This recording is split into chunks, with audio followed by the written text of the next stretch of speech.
దీపావళి అనగా దీపాల శ్రేణి లేదా దీపాల వరుస. భారతీయ సంస్కృతికి ప్రతిబింబంగా వెలుగొందేవి భారతీయ పండుగలు. వాటిలో ఆనంద ఉత్సాహాలతో జాతి, కుల, మత, వర్గ విభేదాలను విస్మరించి సమైక్యంగా జరుపుకునే పండుగే దివ్యదీప్తుల దీపావళి. జగతిని జాగృతం చేసే చైతన్య దీప్తుల శోభావళి. నరకాసురుడనే రాక్షసుడిని సంహరించిన మరుసటి రోజు అతడి పీడ వదిలిన ఆనందంలో ప్రజలు దీపావళి పండుగను చేసుకుంటారని పురాణాలు చెబుతున్నాయి. ఫ్రెండ్స్, ఈ వీడియోలోకి వెళ్ళే ముందు మా చిన్న రిక్వెస్ట్ ఏంటంటే, ఇప్పటివరకు ఎవరైనా సబ్స్క్రైబ్ చేసుకోకపోతే మా ఛానల్ వెంటనే సబ్స్క్రైబ్ చేసుకుంటారని ఎక్స్పెక్ట్ చేస్తున్నాం. అలాగే లంకలోని రావణుణ్ణి సంహరించి శ్రీరాముడు సతీ సమేతంగా అయోధ్యకు తిరిగి వచ్చినప్పుడు కూడా ప్రజలు ఆనందోత్సవాల మధ్య దీపావళిని జరుపుకున్నారని రామాయణం చెబుతుంది. చీకటిని పారద్రోలుతూ వెలుగులు తెచ్చే పండుగగా, విజయానికి ప్రతీకగా దీపావళి పండుగను జరుపుకుంటారు. దీపమాలికలు శోభతో వెలుగొందే గృహాంగణాలు, ఆనంద కోలాహలంతో వెళ్ళి విరిసే అబాల గోపాలం, నూతన వస్త్రాల రెపరెపలు, పిండి వంటల గుమగుమలు, బాణాసంచా చప్పుళ్ళు ఈ దివ్య దీపావళి సోయగారు. ఈ పండుగ ప్రతి ఏటా ఆశ్వయుజ అమావాస్య రోజున వస్తుంది. దీపావళి పండుగకు ముందు రోజు ఆశ్వయుజ బహుళ చతుర్దశి, దీన్ని నరక చతుర్దశిగా జరుపుకుంటారు. దీపజ్యోతిని పరబ్రహ్మ స్వరూపంగా మనోవికాసానికి, ఆనందానికి, నవ్వులు సజ్జనత్వానికి, సద్గుణ సంపత్తికి నిదర్శనంగా భావిస్తారు. మహిళామణులంతా ఆశ్వయుజ బహుళ చతుర్దశి నుండి కార్తీక మాసమంతా సంధ్యా సమయంలో మట్టి ప్రమిదలలో దీపాలను వెలిగిస్తారు. చివరకు ఈ దీపావళిని ముత్తైదువులు కార్తీక పౌర్ణమికి సముద్ర స్నానాలను ఆచరించి జీవనదులలో వదులుతారు. ఇవి సౌభాగ్యానికి, సౌశీల్యానికి, సౌజన్యానికి ప్రతీకలుగా భావిస్తారు.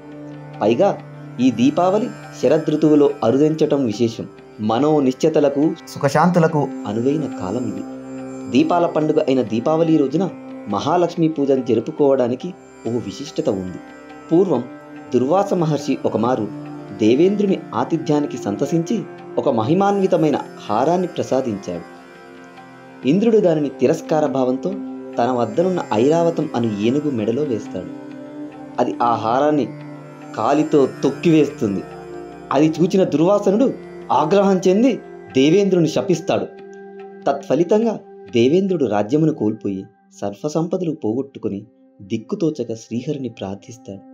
ఈ పరిస్థితిని గమనించిన శ్రీ మహావిష్ణువు దేవేంద్రుని ఒక జ్యోతిని వెలిగించి దాన్ని శ్రీ మహాలక్ష్మి స్వరూపంగా తలచి పూజించమని సూచిస్తాడు.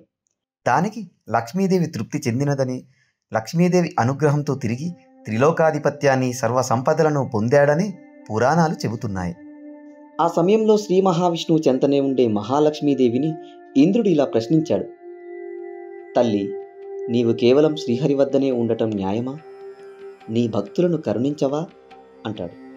దానికి ఆ మాత సమాధానమిస్తూ, త్రిలోకాధిపతి నన్ను త్రికరణ శుద్ధిగా ఆరాధించే భక్తులకు వారి వారి అభిష్టాలకు అనుగుణంగా, మహర్షులకు మోక్షలక్ష్మి రూపంగా, విజయాన్ని కోరే వారికి విజయలక్ష్మిగా, విద్యార్థులు నన్ను ఆరాధిస్తే విద్యాలక్ష్మిగా, ఐశ్వర్యాన్ని కోరి ఆరాధించే వారికి ధనలక్ష్మిగా, వారి సమస్త కోరికలు నెరవేర్చే వరలక్ష్మిగా ప్రసన్నురాలనవుతానని సమాధానమిచ్చింది.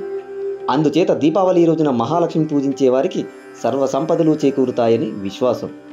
ఆశ్వయుజ బహుళ చతుర్దశి నరక చతుర్దశిగా ప్రసిద్ధి పొందింది. నరకాసురుడు అనే రాక్షసుడు చెలరేగి సాధు జనాలను పీడిస్తూ దేవ మధ్య లోకాలలో సంక్షోభాన్ని కలిగిస్తుంటాడు. కృతయుగంలో హిరణ్యాక్షిని వధించిన వరాహస్వామికి, భూదేవికి అసుర సంధ్యా సమయంలో జన్మిస్తాడు నరకుడు. అతడిని లోక రక్షకుడైన మహావిష్ణువు వధించరాదని తల్లి అయిన భూదేవి చేతిలోనే మరణించేలా వరం పొందుతాడు. మహావిష్ణువు ద్వాపరయుగంలో శ్రీకృష్ణ భగవానునిగా అవతరించినప్పుడు భూదేవి సత్యభామగా జన్మిస్తుంది. అప్పటికి నరకాసురుడు లోక కంటకుడే చేస్తున్న అధర్మ కృత్యాలను అరికట్టడానికి సత్యభామ సమేతంగా తరలి వెళ్తాడు శ్రీకృష్ణుడు.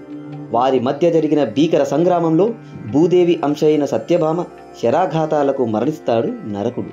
కనీసం తన పుత్రిని పేరునైనా కలకాలం నిలిచి ఉండేలా చేయమని సత్యభామ ప్రార్థించడంతో ఆ రోజు నరక చతుర్దశిగా పిలువబడుతుందని వరం ప్రసాదిస్తాడు శ్రీకృష్ణుడు. నరకుని చెర నుండి సాధు జనులు 16,000 మంది రాజకన్యలు విడిపించబడ్డారు. ధర్మం సుప్రతిష్టమైంది. నరకాసురుని పీడా విరగడైందన్న సంతోషంతో ఆ మరుసటి రోజు ప్రజలు సంబరాలు జరుపుకుంటారు. ఈ సంబరాలు జరుపుకునే రోజు అమావాస్య కావడంతో చీకటిని పారద్రోలుతూ ప్రజలు దీపాలతో తోరణాలు వెలిగించి బాణాసంచా కాల్చి వేడుక చేసుకున్నారు. కాలక్రమంలో అదే దీపావళి పర్వదినంగా మారింది. దీపావళిని కొన్ని ప్రాంతాల్లో 5 రోజుల పండుగగా జరుపుకుంటారు. ఆశ్వయుజ బహుళ త్రయోదశితో ప్రారంభమైన దీపావళి వేడుకలు కార్తీక శుద్ధ విధియ భగినీహస్త భోజనంతో ముగుస్తాయి. ఈ భగినీహస్త భోజనం సోదరుని క్షేమానికి సంబంధించినది. దీపావళి అయిన 2వ రోజు చేసుకుంటారు. ఈ రోజుని పుష్ప ద్వితీయ, యమ ద్వితీయ, కాంతి ద్వితీయ వంటి అనేక పేర్లతో పిలుస్తారు. భగినీహస్త భోజనం అనేది దీపావళి పండుగ యొక్క చివరి రోజున జరుపుకునే ఒక ప్రత్యేకమైన వేడుక. ఈ రోజును భాయ్ దూజ్ అని హిందీలో, యమద్వితీయ అని సంస్కృతంలో, భాయ్ ఫోటా అని బెంగాలీలో, భగినీ ద్వితీయ లేదా భగినీహస్త భోజనం అని తెలుగులో పిలుస్తారు. ఈ ఆచారానికి యమధర్మరాజు మరియు ఆయన సోదరి యమునల కథ ఒక ముఖ్యమైన నేపథ్యం. పురాణాల ప్రకారం సూర్యదేవుని కుమారుడు యమధర్మరాజు, ఆయన సోదరి యమునాదేవి. యమునాదేవి తన సోదరుడైన యమధర్మరాజును తన ఇంటికి వచ్చి భోజనం చేయమని పదే పదే ఆహ్వానించింది. కానీ యమధర్మరాజుకు సమయం దొరికేది కాదు.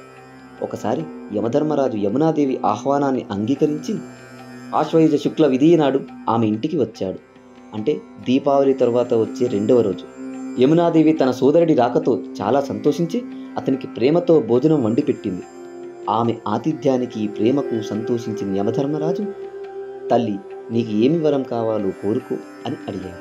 అప్పుడు యమునాదేవి, ఈరోజు నా ఇంటికి వచ్చి భోజనం చేసిన నా సోదరుడిలాగే లోకంలో ఏ సోదరుడైతే ఈరోజు తన సోదరి ఇంటికి వెళ్ళి ఆమె చేతి వంట తింటాడో వారికి నీవు అకాల మరణం లేకుండా చేసి దీర్ఘాయువును ప్రసాదించాలి అని కోరింది.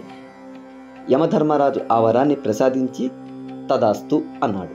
ఈ వీడియో మీకు నచ్చినట్లయితే లైక్ చేసి మీ యొక్క విలువైన అభిప్రాయాలను కామెంట్లో తెలియజేస్తారని, అలాగే ఇంకో 10 మందికి షేర్ చేస్తారని ఆశిస్తున్నాం.